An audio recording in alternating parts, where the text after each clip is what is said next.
Good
morning, guys.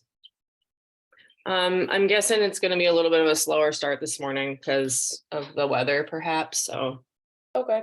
kind of letting people drift in. There, it's just you and Kitra, Amy, at the moment. So, Sure.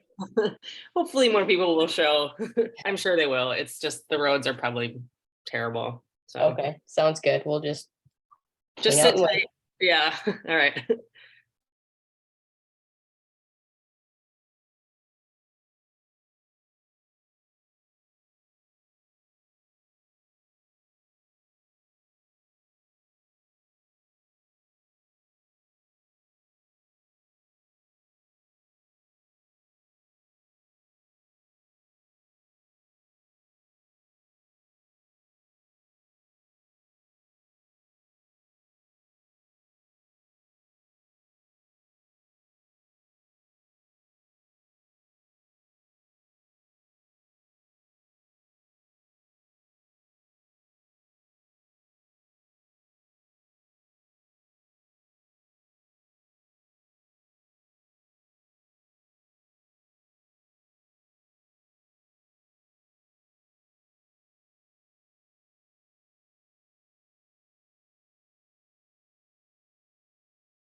Morning, guys. We're getting a slow start today, I think, because of the weather. So we're just gonna hang for a little bit and let more people show up, and then we'll get started. Good. Hi, Amy. It's good to see you. I'm gonna give you screen sharing privileges as well, so you Perfect. can have access to.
All right. Well, good morning, everyone.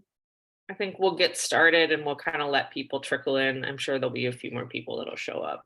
Today is an exciting day. I'm really looking forward to it. We're going to talk about autism and the psychosis differential. We have Amy Murray here that's going to do the didactic, and then Amy Fordham is going to do our case presentation.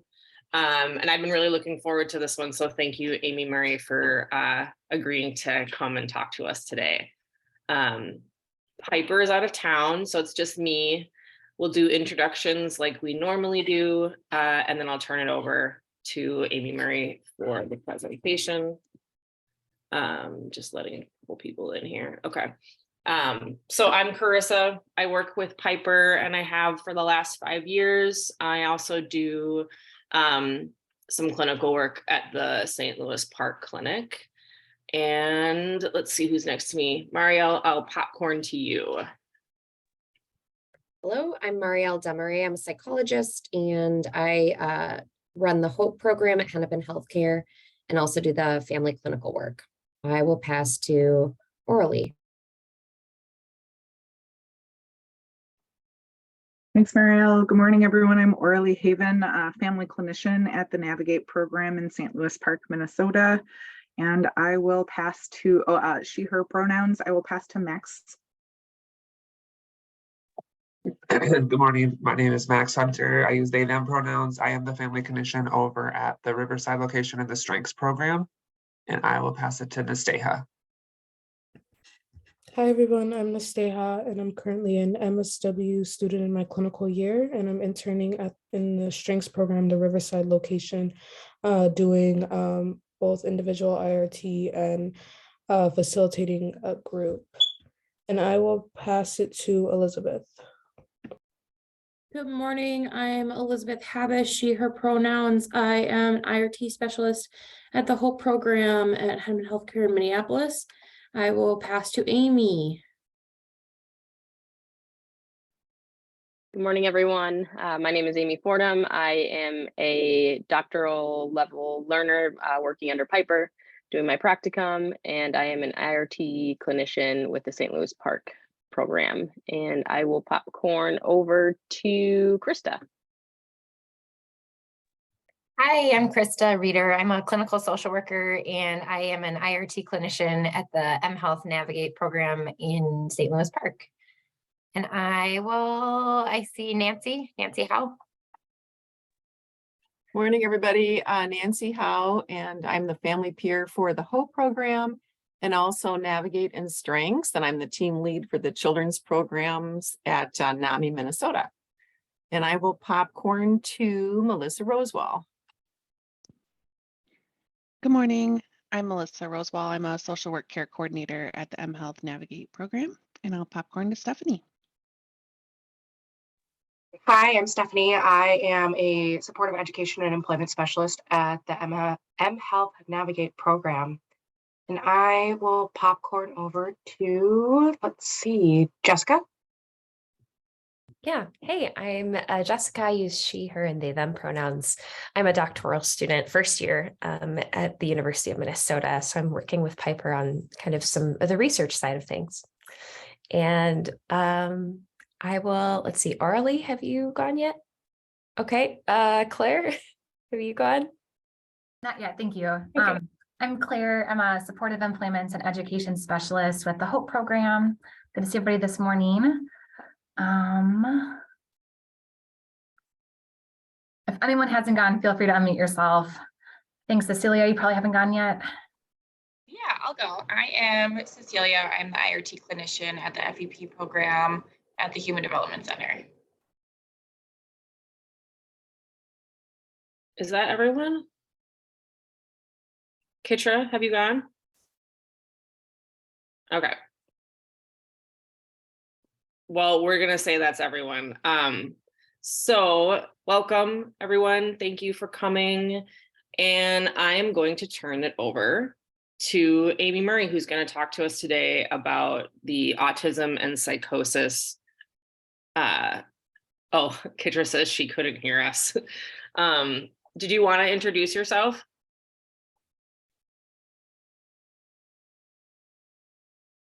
Okay, we're gonna move on. So that's okay.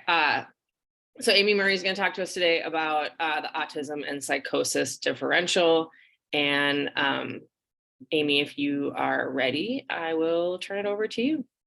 Yeah, I'm ready. So for those of you who don't know me, hopefully you can hear me okay.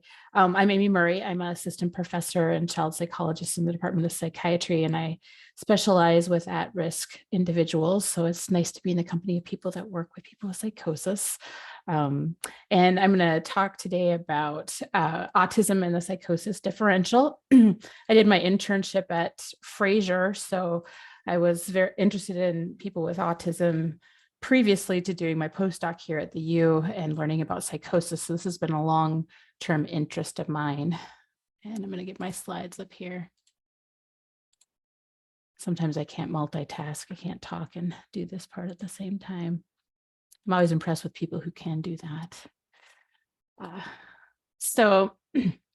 And Carissa, just so I know that I keep us on track, like what time should I make sure I'm ending by to make sure we have time? Yeah, so you've got about a half hour to present. So if you want to be ending around 8:40, 8:45-ish, and then that'll give us 10-15 minutes for questions and discussion.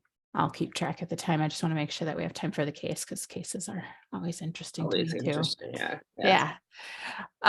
So basically today I'm going to talk about the intersect of autism and psychosis. There is an overlap that I'll talk about in terms of, well, there's a lot of things that overlap. And I'll talk a little bit about comorbidity, especially within the context of autism. And then we'll talk about ways to differentiate, because I'm assuming if you work in this population with people with psychosis, you've run across people who have autism as well.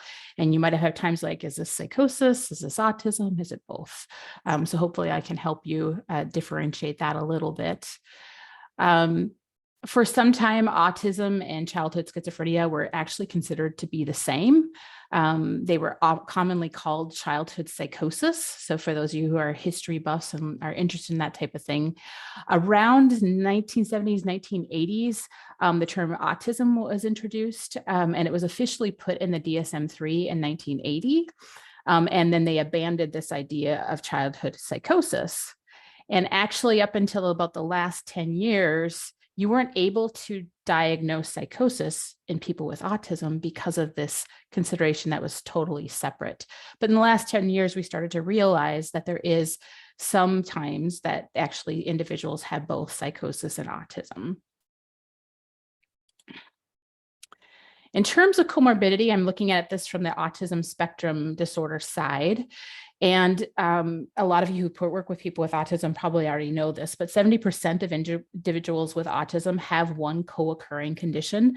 50% have multiple. So it's quite common for people with autism to have multiple disorders. Most often we see other neurodevelopmental disorders like ADHD, but they can also have anxiety, sleep-wake disorders, disruptive disorders, impulse control disorders, conduct disorders. I'm not a fan of conduct disorder, but that does occur.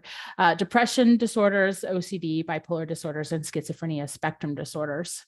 If you look at these disorders, you probably recognize, especially if you include affective psychosis, depression, bipolar, that there's 4 disorders that actually could have symptoms of psychosis. Sleep-wake disorders can, depressive disorders, bipolar disorders, and of course, schizophrenia spectrum disorders. So there's quite a few of these comorbid disorders that can present with psychosis.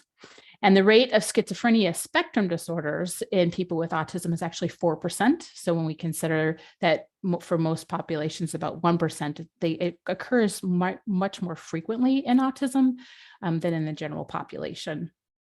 And also individuals diagnosed with childhood schizophrenia, so if they get a diagnosis before they're adults, the prevalence rate of them having autism is about 24 to 28%.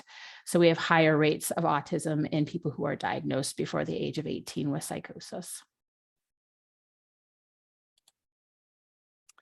And as I said before, there's a lot of overlap between schizophrenia in particular and autism. So some of the things that we see is that they're both hereditary, right? So we have this hereditary overlap, but some of their genetics overlap. So we see a lot of overlap in the genetics between autism and schizophrenia. We also see brain differences in schizophrenia and autism to be similar in specific regions. And I can go into specific regions if you really want to know those, but I'll just leave it at that for now. And environmentally, we can see a lot of similar backgrounds. So obstetric complications, advanced paternal age. We can see people at higher risk for autism and schizophrenia. And immigration also has higher risk for both populations. We see speech/thought disorder. I kind of put them together. I know that sometimes it's separate, but I kind of put them together because it's usually how we identify thought disorder. We see in both. So idiosyncratic language or concerns with speech can happen both in populations with autism and schizophrenia. And we also can see disordered thinking, primarily conveyed through abnormalities in language. So if you talk with somebody with autism, sometimes you'll notice some differences in the way they speak or the way they express themselves. And sometimes that can be misunderstood as disorganized language that we see in schizophrenia. We also can see disorganized behaviors in both populations. And so that can be a challenging differential. And sometimes we have challenging behaviors that come up, whether it's something like acting out or aggression that can occur, not very frequently in either populations, but it can occur. And sometimes in those circumstances, if it's a person with autism, it could be that they had like headache, toothache, something along those lines, of medical condition that they're not able to express, and they start acting out. And sometimes they're misdiagnosed with psychosis in that state, even though it's more because they're agitated because of medical status. We can also see some difficulties with social and emotional concerns in both populations. So both populations show some difficulties in theory of mind, which refers to the capacity to understand other people by deciding what they're thinking. So surmising what's happening in their mind. We see challenges in both populations. We can say differences in eye contact in both populations. So we can see later on that eye contact shifts with schizophrenia and usually early on with autism. And one thing that can be thought of too is like when we think about paranoia in itself, that there seems to be an overdevelopment of social information processing in psychosis, to the point that they're providing information, their brain's providing a misinformation, and they're assuming that somebody maybe is out to harm them. We actually see in autism that there's an underdevelopment of understanding, social understanding, and people with autism can get worried because they're misunderstanding social cues and those type of things, and it could be misread as paranoia. So we kind of see an overlap there, at least of how it expresses itself outwardly. We can see differences in affect. And so a lot of times people with psychosis and with autism can have a flat affect or a limited range of emotion, as well as alexithymia, so the inability to recognize or describe when emotions can happen in both populations. In terms of cognitive deficits, we see overlaps in both deficits in executive functioning, as well as working memory and attention. And catatonia can occur in both, although we mostly see catatonia in depression. We can see it in both autism and schizophrenia as well. So those are just some of the commonalities. I think there's quite a few. One thing that I think is really important when we think about autism and schizophrenia, and if we're trying to do assessment and trying to understand and being a developmental psychologist, I think about this all the time, is that we really have to think about getting a really strong developmental history. So if you're not already doing that, it's really important to understand this differential. And there are some theorists out there right now, they're actually considering both actually neurodevelopmental disorders. I don't know if anybody's heard that before, but because we see signs of schizophrenia really early on and some differences compared to peers before they manifest with their full symptoms, that some people are saying this is really neurodevelopmental. So it'll be interesting over time if we shift kind of our thinking and maybe even move schizophrenia into neurodevelopmental disorders.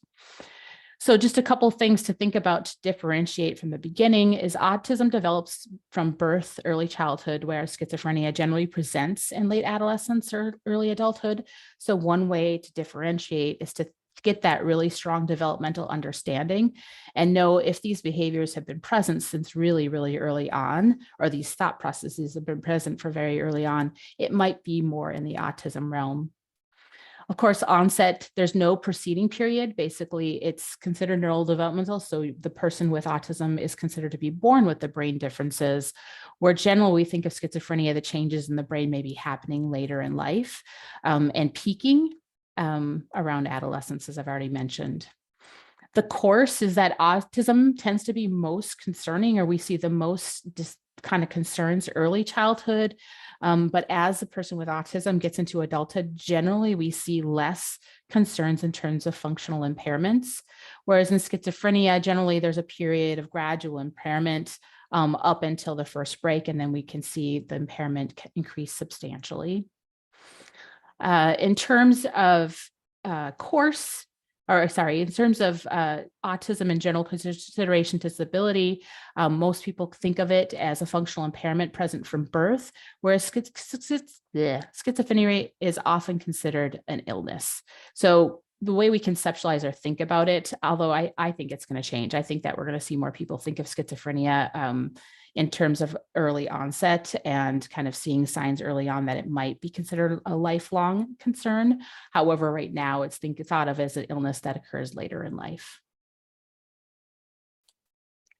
With that being said, I thought I'd throw out, I know we're going to have a case later, but I just thought I'd throw out a couple cases and have you put some information into the chat of what you think is going on with these individuals and whether you think it's psychosis, autism, or both. So I'm going to read the case, and I might be withholding some information from you so you don't have the full picture. So these are meant to be tricky.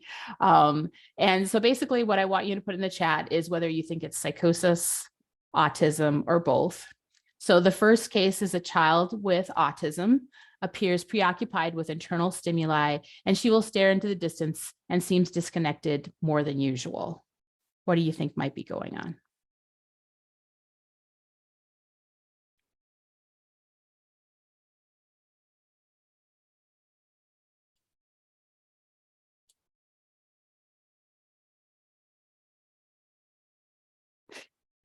So I saw mostly autism. I'm assuming Jill's ditto is for autism as well. And I know I said I was going to be tricky about this, but for this case, of course, the diagnosis of autism was already stated.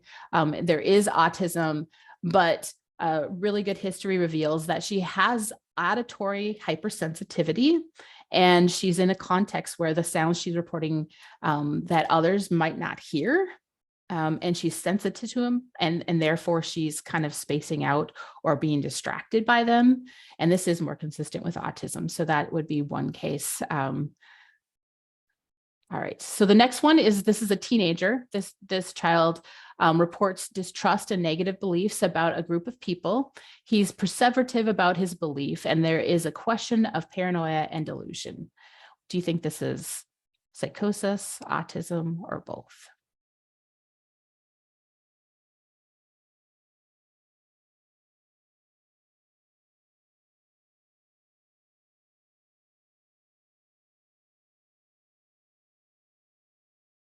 All right, so psychosis and needing more information, definitely need more information. I agree with that thing. So in review of the case, as we get more information, this individual has a history of bullying. And so they've been bullied in the past. And I'm sure you've seen individuals with psychosis that have bullying in the past, because we know that people who experience bullying have a higher risk of developing psychosis.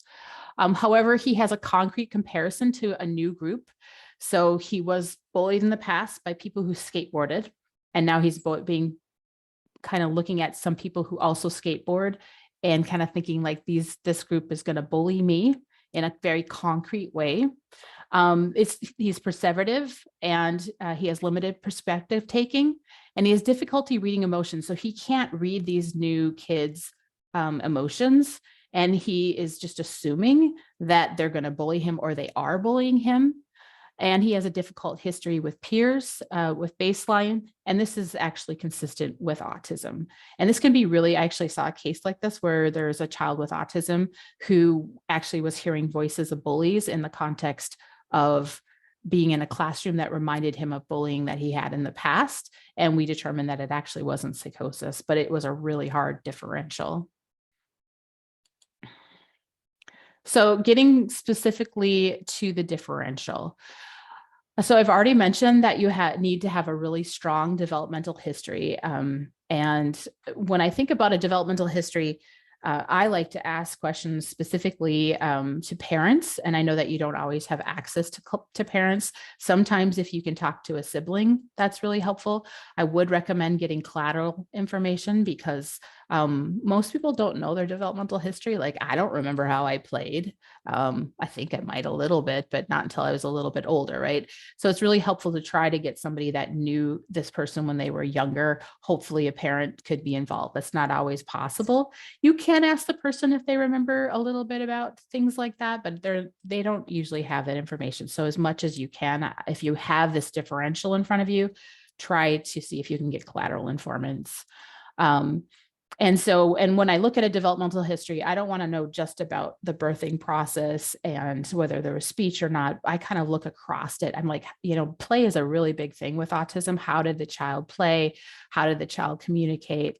What were their friendships like? If you hear something like, well, they spent a lot of time with adults or younger children, that could be autism, right? Because we know kids with autism struggle with their peers, but usually adults can interact with individuals with autism a little easier. And usually they can play with younger kids. The younger kids aren't concerned if they are focused on Minecraft or something like that. Whereas adolescents might be like, why are you playing with Minecraft, right? So just some sort of information about that. Speech aspects are really important. And then little things like, how did they tell you what they needed? Right? How did they express themselves? We often find kids with autism have a really hard time getting their needs met when they're younger. So different things like that. So if it's kind of subtle, some of those questions can be really important in the developmental history. And as I said, parents are usually the best informants on that. Kids usually don't remember. But you could also ask siblings. I've had siblings be able to help me with those questions as well. So get a really strong differential in terms of that, because if you see concerns early on and they continued, then it's more than likely more in the autism realm if this is consistent with the way that they've been in the past. Another thing that you might notice the differential of a developmental history would be important for psychosis as well, because what we know is that families will often describe something happened to my child, something's different about my child in the context of psychosis. Whereas with autism, usually there's some sort of consistency. So again, family members can be really helpful in the diagnosis and understanding kind of that perspective. And of course, parents usually are the experts of their kids, and they usually understand a lot about what has changed and what looks different. So if you have a parent saying, yeah, just right around 14, there was just like this abrupt change and they were a very different person, that's more of an indication of psychosis. When we think about delusions, as I said before, idiosyncratic language and ideas and behaviors may be misinterpreted as delusions in individuals with autism. However, delusions in autism may be inadvertently attributed to autism. So we have to be careful in both directions, right? We don't want to overthink that something is delusional because it could be idiosyncratic and part of kind of the different types of thinking in autism. But at the same time, we don't want to miss psychosis in autism and attribute everything to autism. So this is a really hard part of the process in thinking about it.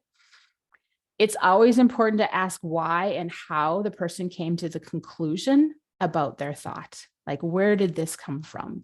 Because you may reveal that there's a lack of social understanding or common knowledge about the ways that people usually understand the world as a background to the belief. So it might be a social misunderstanding. Like they might be thinking that this is the way things are because I learned it in a book or I learned it on the internet or something, but they don't understand or they haven't learned in other social contexts that this isn't something that is typical, right? So understanding where the thought or the belief came from is really important. And in autism especially, you may find a social misunderstanding. Often the person, by ways of logical argument, if they have autism, can be convinced that they're inaccurate, like the thought is inaccurate. So if you're able to provide evidence, usually to a person with autism, they often will shift. This is a little tricky if you're working with people who are subthreshold with their symptoms around delusions, because you can see somebody who is medicated or somebody who's in the at-risk populations who have psychosis also have some cognitive flexibility, right? Around, well, maybe there's some doubt in there, right? There's some doubt that can come about when we think about this. But in almost all cases with autism, somebody is usually able to shift away if you can provide evidence, like concrete, factual evidence. Whereas somebody who is, when I say threshold symptoms, usually that they are full in a space where they're not in contact with reality, very hard to convince them that their thoughts might be inaccurate. And I'm sure you've had some conversations with people with psychosis where you run into that there isn't a lot of flexibility in the thought content.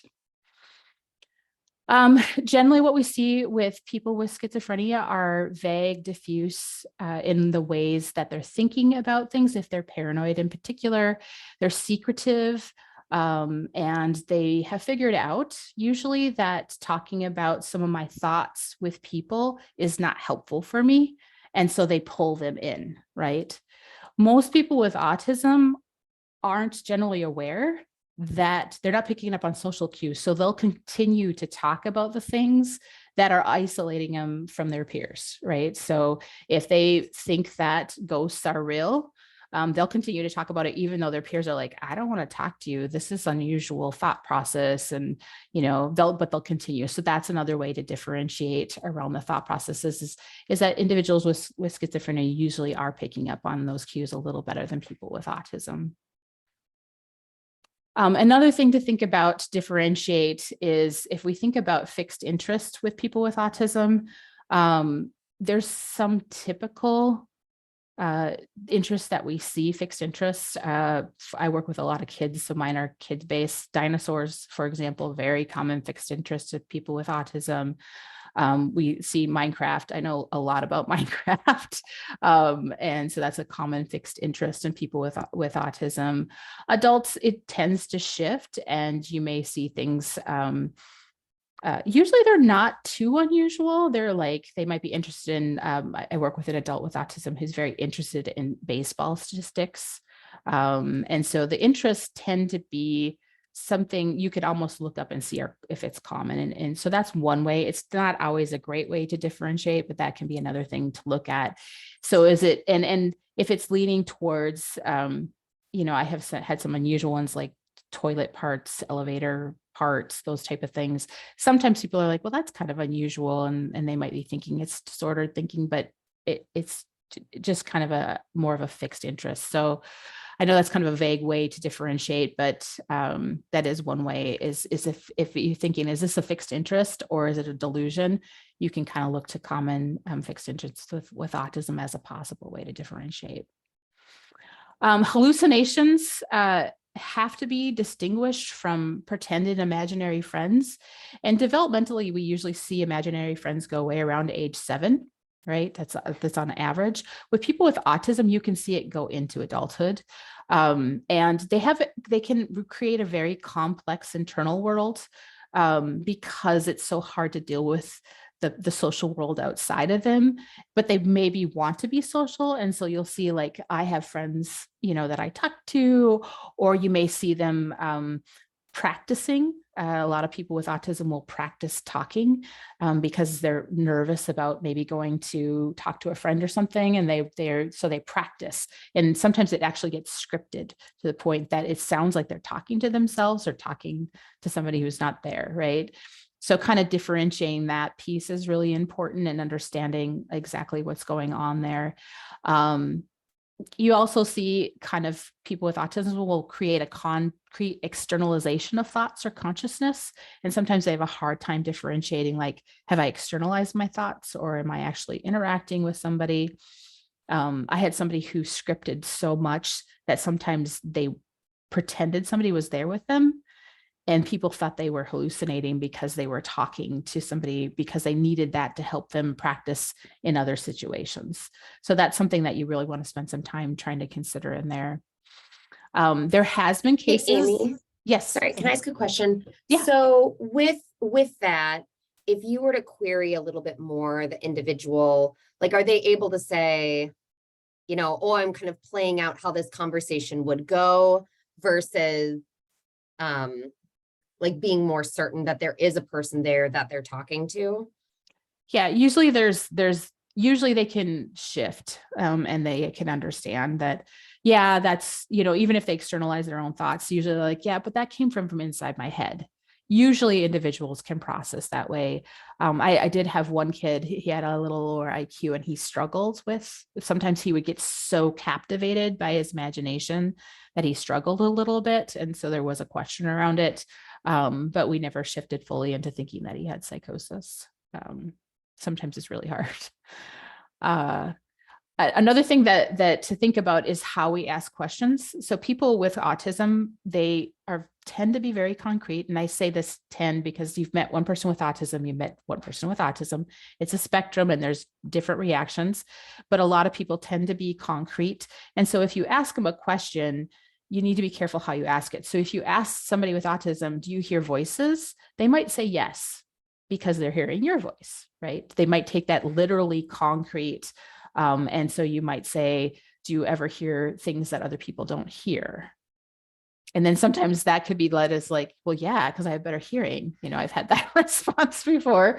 So kind of just like digging into that a little further. So going one step beyond and understanding what they mean by that yes is really important. I know y'all probably do that already, but just putting that out there just to remind that people that sometimes we can misunderstand people with autism because of their concrete responses. Another thing that I would say is scripted speech. I've already mentioned it already, may seem disorganized, but usually collateral informants, again, parents, if you can have contact with parents, can supply context for the speech.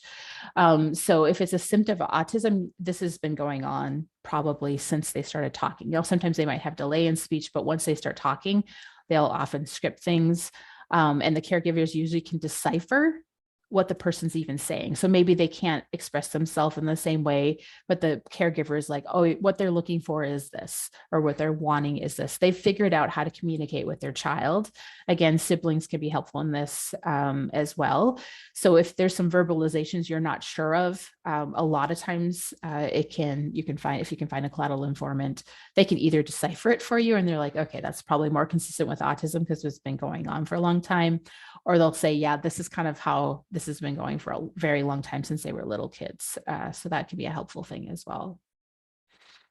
One thing that I would say is in comparison studies, adults with schizophrenia will tend to have more incoherent speech if they're in an episode than people with autism. So comparatively, usually it's more intense, like more derailments, and more pressured speech in schizophrenia, where people with autism tend to have more impoverished speech. So when we're thinking of comparison of incoherent, that tends to be more consistent with schizophrenia, whereas impoverished speech, although we can see that in schizophrenia, it tends to be more consistent with autism. If disorganized speech is the only symptom, then I would lean more towards autism. Like if you're not seeing anything else, I know that can be something that's pretty like pronounced, but if that's all that is kind of coming up, I would lean more towards autism. So they did a study comparing people with intellectual disability and autism. So there's 3 groups. One group, intellectual disability and autism. One group had schizophrenia, and one group had autism, intellectual disability, and other psychiatric symptoms. And when they compared these groups, they found that individuals with schizophrenia exhibited significantly more disorganized behavior than both people with autism only and the group that had additional pathologies, like they might have had depression or anxiety in addition to intellectual disability and autism. So again, when we're comparing, if we're seeing a lot more disorganized behavior, then I probably lean more towards schizophrenia. Again, that can be really hard if you have somebody who's being treated, has good treatment on board, or they're in the earlier stages and they maybe are not presenting in that way. but just one other differential that has come out of some research. And the last thing, and you all know this, is if there's a family history of psychosis. If there's a family history of psychosis, I would lean towards psychosis. I would lean towards schizophrenia in terms of understanding the individual. All right.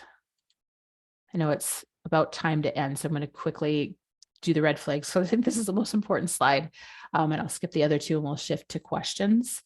So this is, if you take nothing away from this presentation, except for this, you're doing well. So individuals with psychosis or with autism who might be presenting with comorbid psychosis, these are the differentials or the things that you're looking for. So individuals who report perceptual abnormalities or beliefs and exhibit behaviors that seem different than baseline. So again, you go back to that developmental history and there's been a change. It's different than it used to be. That's a sign of psychosis comorbid with autism. Especially changes in social functioning, right? So you think about baseline social functioning is different than peers already, but it's actually degraded further. They're struggling more than they used to, because with autism, usually you see growth in social abilities. Cognitive differences, so wherever their baseline is, maybe they had IQ of 90 and now it's dropped down to 60. That could be a sign of psychosis.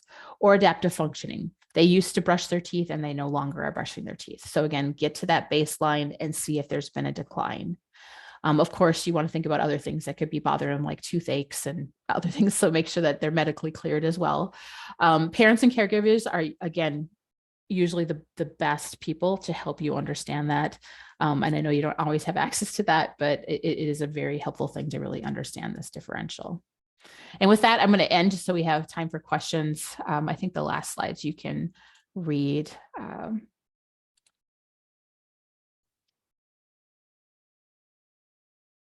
Any questions folks have? I have a couple questions. The first one, just in regards to that last slide, in the differentials between psychosis and autism, how would stressors play a part in those changes, such as, like, you know, we're currently in a pandemic, and over the pandemic, a lot of our teenagers were out of school. So like, how would that kind of change with someone who is presenting with perhaps both autism and maybe psychosis? How would that kind of change affect those presentations of kind of those dysfunction aspects? Thanks for that question, Elizabeth, because you're actually getting to my last slide. So appreciate that. So you're all familiar with the diathesis stress model, right? So basically, if we have enough stress, any of us could have psychotic symptoms, right? There's actually quite a bit of evidence that severe stress can cause acute psychosis, like symptoms in individuals with autism. So one of the things we do want to pay attention to is like sensory overload or very stressful things like changes for people with autism can bring about a lot of stress. And that actually the brief psychosis, it should resolve once the stress has gone away. So one of the things we might want to do is a waiting period to see, and hopefully stress will be able to go away for these individuals, that if the symptoms, if they go back to their baseline. And so I'm a big fan of waiting and seeing, and I'm sure that you all are in that space as well. Jules, I see that your hand is up. Yeah. Good to see you again, Amy. Yeah, good to see you. You know, over the years, I have come to you often because the folks that are comorbid with autism and psychosis end up in strengths more often than navigate. I am still always curious of what's the best intervention approach for this comorbidity. Yeah, I think that because both pathologies are spectrums, right, that we see people present with a lot of different things. And so what I have learned over the years is that I have to have a broad with like expansion of different treatments I've have experience with, because I could be working with somebody with autism who is depressed, right? Or they have autism psychosis and they're depressed, and their primary concern is that they want their mood symptoms to be relieved, right? And that's the case, then I would do either IPT, interpersonal psychotherapy, or cognitive behavioral therapy for depression, right? So when you ask that question, it depends on the individual. So I would rank basically their concerns. Sometimes it's like, if it's safety, that bubbles up to the top, and then I'm focusing on that. But overall, a lot of the treatments that we use for other things, if their comorbidity is a primary concern, whatever that is, whether it's their psychosis or depression or anxiety, that's what I target. If they're struggling socially, then I think it's like a lot of us know the protocols for people with schizophrenia for social skills, right? Those protocols would be probably appropriate depending on how delayed they are in their social skills, or I would shift to a social skill protocol for people with autism, for example. So I don't know if that's helpful or not, but I would say it depends, and kind of put your clinical hat on in terms of, like, most of us are going to put safety at the top, but otherwise I usually ask my patients, like, what's most distressing to you? What's the thing that you're most challenging? And then we start there and pick the protocol based on that. Yeah. And I think, Orly, you had similar, I don't know if I fully answered it. Oh, I don't know that there's interventions that we use. Like, I'm sure IRT, I mean, wouldn't have research on this, but I can't imagine IRT would be harmful for an individual with autism. You probably are going to have to adapt it to some extent, but not always. And again, if there's a lot of visuals you can present, that would be one adaptation that would be pretty consistent with what I've done before.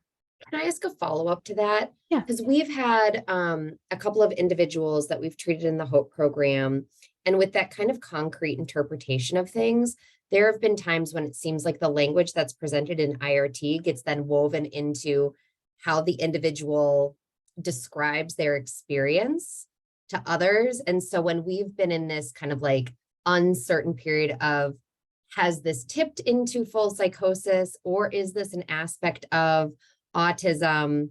It's kind of been, we found ourselves a bit hesitant to like really go into the education on psychosis, because we've had people be like, yes, that's exactly what's happening.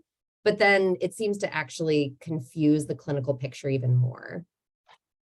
Yeah, I mean, I think I've seen this before with some of my patients with autism, and it's kind of like an adaptation of, like, I'm adopting kind of my experience. And I had a kid who was going in and out of higher levels of treatment all the time. And every time he come back to outpatient, he would have new things. And so I think that can happen. Like, there can be like a clinging almost to ideas. And so I don't know that you can predict that very well. And if you're not sure if it's psychosis or not, you might not be doing like the psychoeducation. I guess I would probably wait and see. I say that a lot, just a lot of waiting and monitoring. I do a lot of monitoring in the folks that I work with.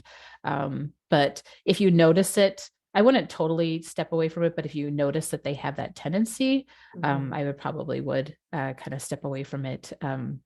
But in my experience, I've had a terrible time predicting whether it's going to happen or not. And then it happens and I'm like, and then I try to like back away and try to figure out a different plan at that point. Elizabeth, do you have another question? I do. So we have a couple of teenagers that we're working with right now who haven't been like had a longevity of diagnosis with autism, but like the traits are certainly there.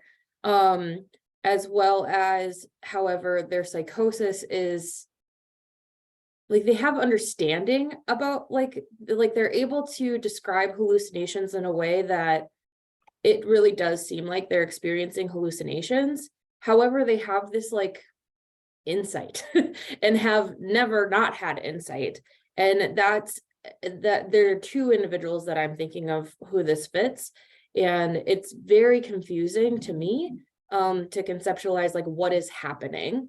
So I don't know if you have any thoughts on that, as far as, does that fit into autism in some way, in these hallucinatory experiences?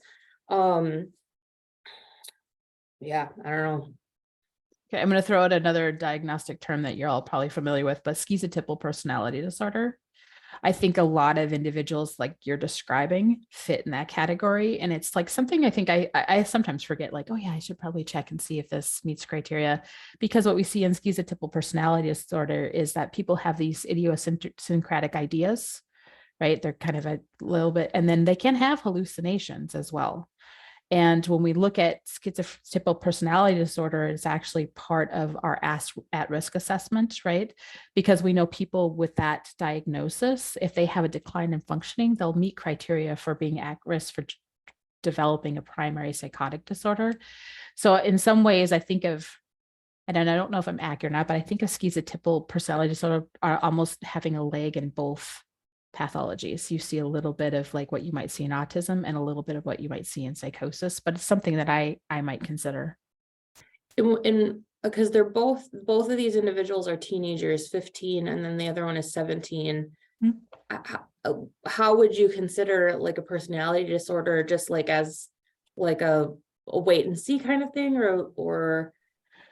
Well, knowing that the information that they're that age, like, and I don't know how many people have been trained in the SIPs. I'd probably do the SIPs and see if they meet maybe like a more of a different at-risk disorder. You can definitely diagnose personality disorders in kids with the exception of antisocial personality disorder. You have to wait till they're 18. But you can diagnose it. But I would also probably consider maybe at that age that I would consider an at-risk assessment. Yeah. And then Jules is asking about ASD services at MIDB. Well, I would love for them to support the comorbidity. I would say what I see more movement is at Fraser. Fraser is opening up their doors, and they've been more willing to take people with autism and psychosis. And so, and I do some presentations there sometimes. And so I think that they're understanding that there's a population of people with autism that have these comorbidities that they don't fit anywhere, and they're trying to address that to some extent. I don't know about MIDB. I know that they're hiring a new psychiatrist because we had lost a psychiatrist who focused on ASD, but I don't know how broad that they'll be making their services. But I would love it to hear that. But my tendency is to try to work with people at Fraser if I feel like they really need more autism services, but they hear voices. Like I tend to go in that direction. I have a follow-up question for that, Amy. Is it safe to say then, like, if we have people that are coming into our programs for assessment and referral because of their psychosis, but it's a Fraser provider that's asking them to come here, that it's because Fraser doesn't actually feel comfortable, that they do think that it's something more specific to psychosis? My sense is that they think that they need more psychosis care and that autism care isn't enough, would be my guess.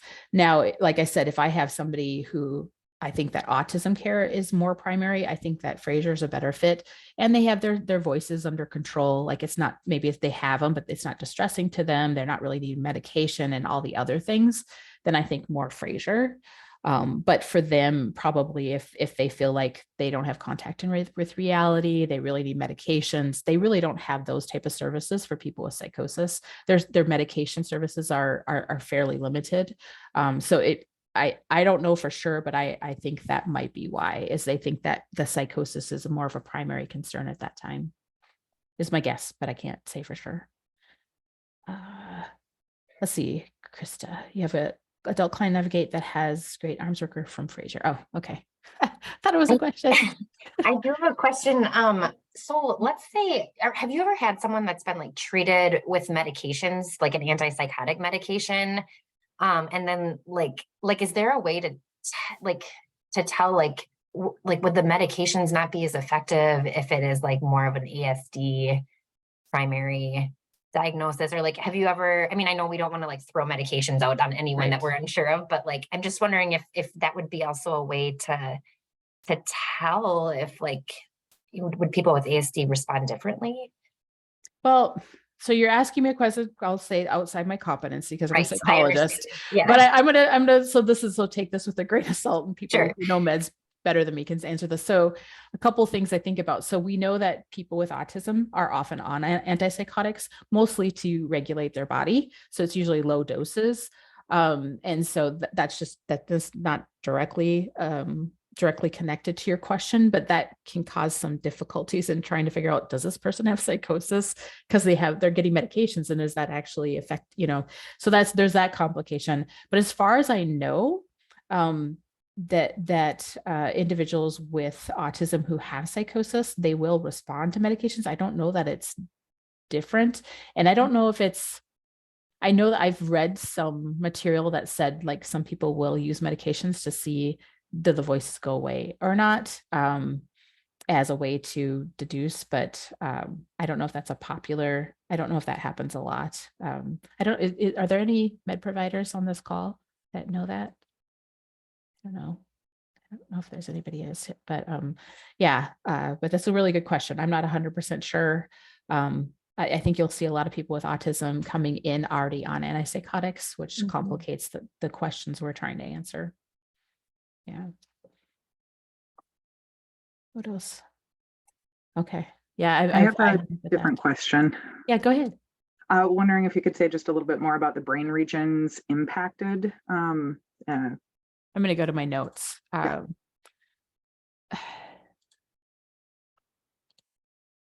I'm a new glassware, and so I am struggling a little bit with what I should have them on and what I shouldn't, like when things are far away. So if you see me trying to figure out my eyes here, that is why.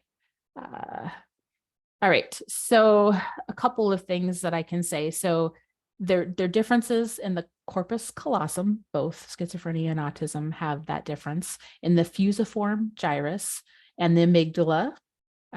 They see both hypoactivity and hyperactivity in that brain region.